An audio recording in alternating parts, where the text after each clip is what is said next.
काहे भागत सुना अरे हमारा से दूर कहीं भागत हो धरतानी पाजा तो झरत हो ए जानो होली के लहर में लहरी जाइबो सवान जी से रंग डलवाला बिना तुम्हें न होइले तर जाइबो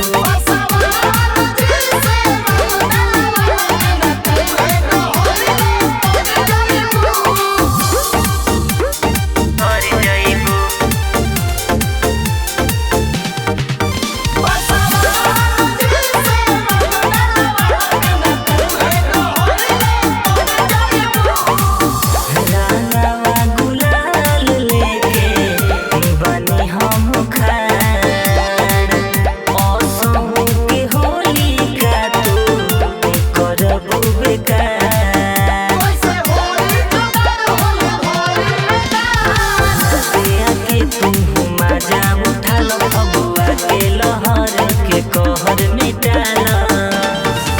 पिचकारी के देखे के सिहरी जाइबो